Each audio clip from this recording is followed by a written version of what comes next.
करने वाले हैं रासायनिक समीकरण को किस प्रकार संतुलित करें। क्या बात कर रहे हैं? रासायनिक समीकरण को संतुलित करना, बैलेंस करना। समीकरण को संतुलित मतलब बैलेंस, संतुलित करना किस प्रकार से, क्या विधि। इसमें सबसे पहला पॉइंट क्या आएगा? प्रत्येक अणुसूत्र को बॉक्स में लिखना। प्रत्येक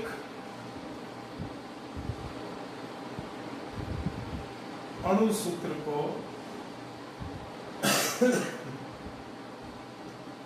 बॉक्स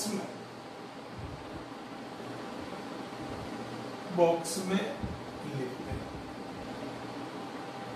ये इसका प्रोसीजर है लिखने का।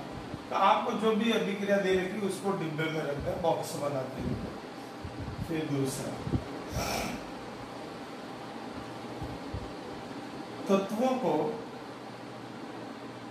जो तत्व उस अभिक्रिया में भाग ले रहे हैं, तत्वों को LHS व RHS में लिखना है। कौन सा तत्व कितना काम भाग ले रहा है।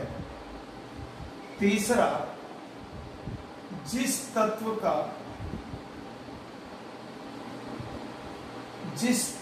का या परमाणु का, जिस तत्व के परमाणु का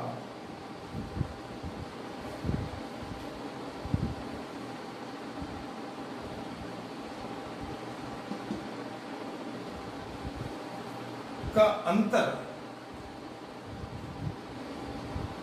सबसे अधिक है,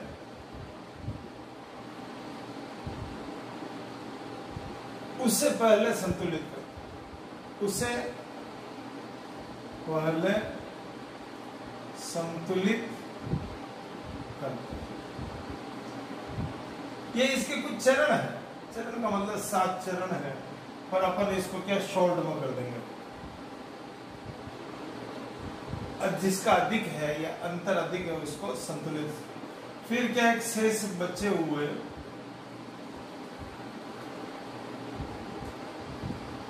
तत्वों को संतुलित कर।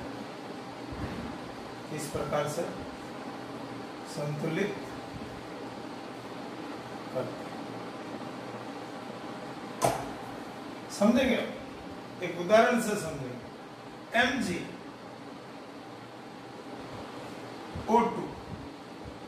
MgO। हमने क्या किया? एक अभिक्रिया का उदाहरण ले लिया। सबसे पहले क्या कह रहा है? प्रत्येक अणुसूत्र को बॉक्स में लिखते हैं। मान लीजिए मैंने इसको बॉक्स में लिख दिया। ये लीजिए, मैंने ये बॉक्स में इसको लिख दिया। पहली प्रक्रिया मैंने क्या करी? इसको बॉक्स में लिख दिया। क्या है? सबसे पहला इसको बॉक्स में लिखना। फिर दूसरी प्रक्रिया क्या है? या तत्व लिखना, LHS लिखना, RHS लिखना। तत्व कौन कौन सा है? Mg और ऑक्सीजन। लेफ्ट में देखिए Mg 1 है, ऑक्सीजन 2 है। राइट में देखें Mg कितना? 1 है और ऑक्सीजन 1। अब हमको ये पता चल गया कि ऑक्सीजन असंतुलित है, तो सबसे पहले क्या करना पड़ेगा? ऑक्सीजन को संतुलित करना पड़ेगा। इस ऑक्सीजन को संतुलित करने के लिए मेरे को इसको 2 से गुणा करना पड़ेगा। तो 2 से गुणा करूंगा तो राइट साइड में मेरा नया क्या हो जाएगा? इधर वैल्यू 2 आ जाएगी। मेरे को इसमें क्या करना पड़ेगा? Mg प्लस O2 मेरी नई इक्वेशन बनेगी, बैलेंसिंग इक्वेशन। मैंने क्या किया? MgO की जगह 2 लिखा। जब मैंने Mg के 2 लिखा MgO के, तो ऑक्सीजन 2 हो गया। लेफ्ट और राइट में मेरे 2 बराबर हो गए। लेकिन यह Mg बढ़ गया। कितना बढ़ा? 2। यहाँ 2 Mg बढ़ते ही मुझे यहाँ 2 लगाना पड़ेगा। यहाँ 2 लगाने का मतलब यहाँ पर 2 लगाना पड़ेगा। और इस प्रकार मेरी Mg के 2 या Mg 2, ऑक्सीजन 2 और यहाँ पर भी ऑक्सीजन। लेफ्ट और राइट, इसको कहते हैं अभिक्रिया का संतुलन। एक उदाहरण के द्वारा और समझने का प्रयास करते हैं। आइए, जिंक सल्फेट ZnS ऑक्सीजन से अभिक्रिया करके ZnO बना, जिंक ऑक्साइड बनाती है और इस क्रिया में सल्फर मुक्त होगा। हमको यह अभिक्रिया मालूम है, या तो भाषात्मक दी होगी, जिंक सल्फेट की ऑक्सीजन से क्रिया से जिंक ऑक्साइड और सल्फर। अब आपको ये मालूम होना चाहिए किस प्रकार इसको लिखना है। सबसे पहले आपने ब्लॉक बनाया, मान लीजिए मैंने ये ब्लॉक बनाया, मैंने इसी अभिक्रिया को इसके ब्लॉक के रूप में लिख दिया। अब मेरे को दूसरी स्टेप क्या करनी है, तत्व लिखना है, कौन कौन से तत्व मेरी इस अभिक्रिया में भाग ले रहे हैं। तत्व मेरा सबसे पहले जिंक आ रहा है, सल्फेट आ रहा है और ऑक्सीजन आ रहा है। जिंक इसमें एक है, सल्फर एक है और ऑक्सीजन 2 है। फिर राइट साइड में देखा, राइट साइड का मतलब इधर जिंक एक है, सल्फर एक है और ऑक्सीजन भी एक है।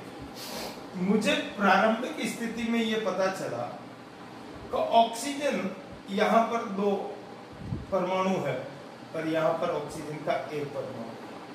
ठीक है, इसका मतलब मेरे को ऑक्सीजन को संतुलित करना पड़ेगा और ऑक्सीजन को संतुलित करने के लिए सबसे पहले मेरे को इस प्रक्रिया में 2 से गुणा करना पड़ेगा। जो ही मैंने 2 से गुणा किया, अभिक्रिया नीचे लिख रहा हूं, समझने का प्रयास करें, मैंने ZnO कर दिया, ऑक्सीजन मेरा बैलेंस हो गया। क्या हो गया, 2-2, यहां पर लेफ्ट साइड में भी 2 आ गया और राइट साइड में भी मेरा 2 आ गया। अब बचा सल्फर, यहां पर जिंक क्या हो गया, 2 हो गया, तो 2 जिंक होने के कारण से मुझे 2 यहां पर भी लगाना पड़ेगा। तो जिंक मेरा 2 इधर भी हो गया लेफ्ट में और 2 राइट में भी हो गया।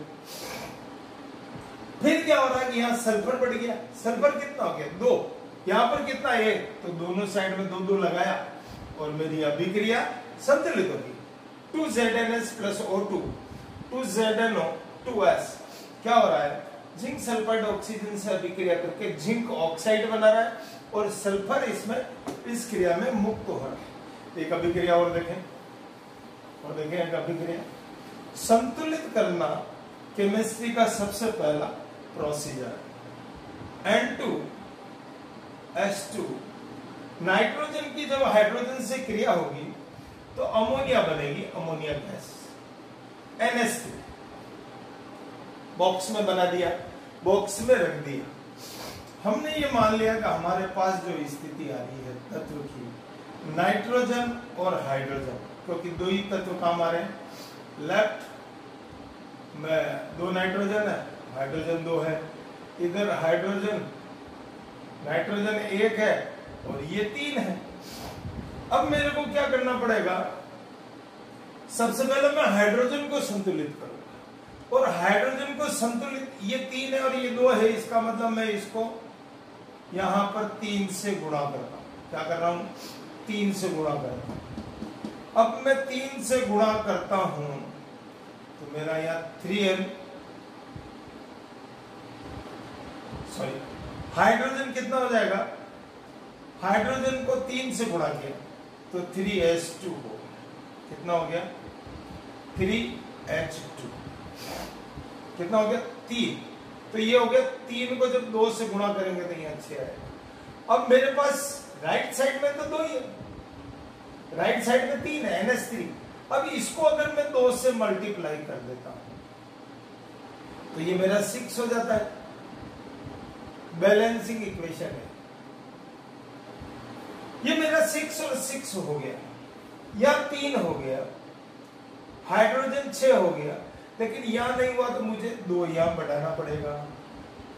जब मैंने यहां 2 बढ़ा दिया तो 2 हाइड्रोजन के 6 हो गए, यहां पर भी 6 हो गए, नाइट्रोजन 2 है और यहां पर भी 2 हो गए।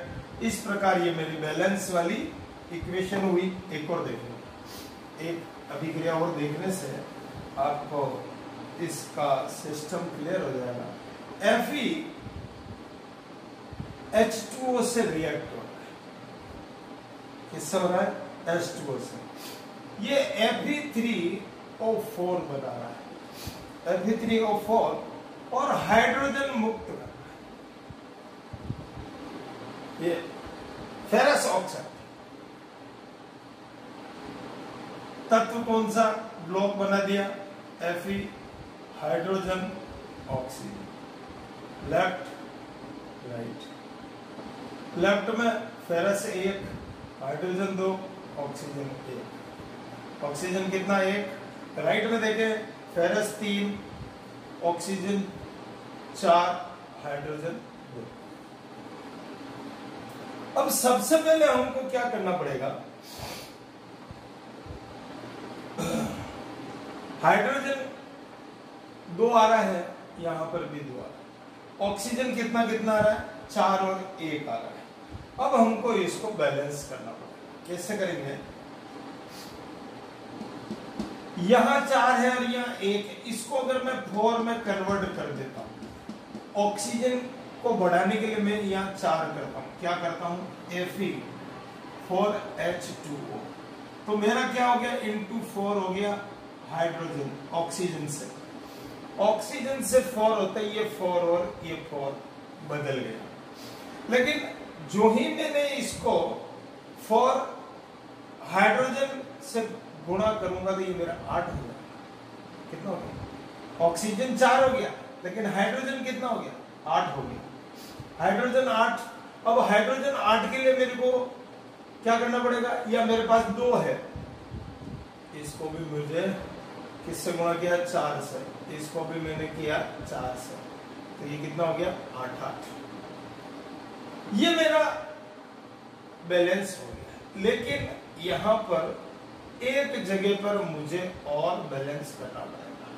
क्यों करना पड़ेगा, क्योंकि मेरे फेरे की यहाँ 3 आ रहा है, इसको मैं 3 से गुणा करूंगा, किधर करूंगा, इधर 3 से गुणा करूंगा, तो मेरी ये इक्वेशन बैलेंस हो जाएगी। फिर समझिए मैंने क्या किया, सबसे पहले ऑक्सीजन को बैलेंस किया, ये 4 है और ये 1 है, तो इसको मुझे 4 में कन्वर्ट करना पड़ा। 4 में कन्वर्ट करने के लिए मेरे पास एक ही रास्ता है कि मैं इसमें 4 बढ़ाऊं, मैंने 4 बढ़ाया। जो ही 4 ऑक्सीजन हुआ तो हाइड्रोजन 8 हो गए। अब हाइड्रोजन जब मेरे पास 8 हो गए तो इधर भी मुझे 8 करना पड़ेगा। तो कैसे किया, 4 को 2 से गुणा किया, 8 हो गए। अब मेरे पास इधर तो 2 है, तो इसको क्या करूंगा मैं, फिर इसको 4 से मल्टीप्लाई कर दिया। ऑक्सीजन काउंट कीजिए, Fe3, इधर भी 3, हाइड्रोजन 8, हाइड्रोजन 8, ऑक्सीजन इससे मल्टीप्लाई हो गया और ये ऑक्सीजन 4 हो गया। इस प्रकार यह अभिक्रिया बैलेंस हो गई। और भी आप अभ्यास करें, समझें, बैलेंस करें, बार बार अभ्यास करेंगे तो इस प्रकार से आप सरल तरीके से रासायनिक अभिक्रिया को संतुलित कर सकते हैं। अभ्यास करते रहें, तत्वों को देखें, बैलेंस करें, कैसे गुणा करना है, सबसे अधिक मान को किस प्रकार गुणा करके फिर कितना मान बढ़ेगा, उसको बैलेंस करते हुए आप संतुलित करें। बहुत बहुत धन्यवाद।